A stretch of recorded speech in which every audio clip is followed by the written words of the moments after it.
Hello बच्चों, let's see the question. The question is define magnetic intensity. तो हमें यहाँ पर क्या बताना है? हमें यहाँ पर बताना है मैग्नेटिक इंटेंसिटी के बारे में।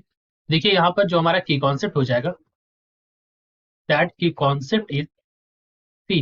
यहाँ पर हमें बताना है मैग्नेटिक इंटेंसिटी के बारे में।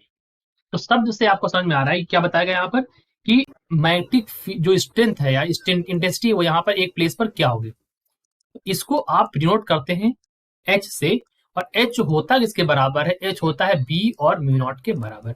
अभी इसको एक्सप्लेन करते हैं। सो हम कह सकते हैं, वी कैन एक्सप्लेन दैट कि मैग्नेटिक इंटेंसिटी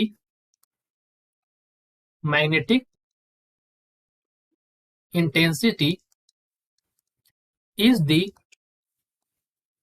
क्या होता है ये? इज द रेशियो ऑफ, किसका रेशियो होता है? देखो ऊपर यहां पर क्या है, strength of magnetising field, strength of, किसकी स्ट्रेंथ? मैग्नेटाइजिंग फील्ड की strength. So it is defined as the strength of magnetising field to the. अब नीचे क्या है? परमियाबिलिटी है। नीचे क्या है? परमियाबिलिटी है। परमियाबिलिटी ऑफ फ्री स्पेस, ठीक है,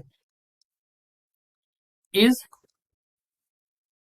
फ्री स्पेस, ठीक है। So magnetic intensity is the ratio of strength of magnetising field to the permeability of free space, ये होता है। अब इसको डिनोट करने के लिए, यानी कि मैग्नेटिक इंटेंसिटी को डिनोट करने के लिए, या फिर इसको ऐसे बोल दें कि स्ट्रेंथ को डिनोट करने के लिए, दैट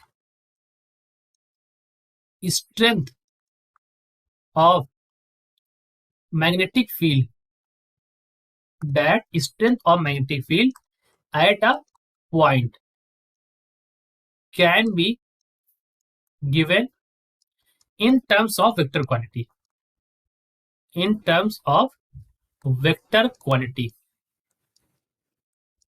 और उस वेक्टर क्वांटिटी को हम कहते हैं h, कॉल्ड एज h। अब h हमारा क्या है? कॉल्ड एज मैग्नेटिक इंटेंसिटी, ठीक है। इसी वेक्टर क्वांटिटी को हम लोग बोलते हैं मैग्नेटिक इंटेंसिटी। डिनोट करते हैं एच से। बहुत ध्यान से सुनिएगा, एच जो होता है, एच की वैल्यू होती है यहाँ पर B naught by V naught, ठीक है। या फिर आप ऐसे बोल सकते हैं कि B naught is equal to mu naught H. ये दोनों ही एक्सप्रेशन आपको याद रखने हैं, ये दोनों ही आते काम। अब इसके बारे में बात करते हैं एसआई यूनिट के बारे में। तो एसआई यूनिट क्या हो जाएगी? इसका एसआई यूनिट जो होती है, that is ampere metre inverse, ठीक है। This is our answer. I hope you understood it well. Best of luck.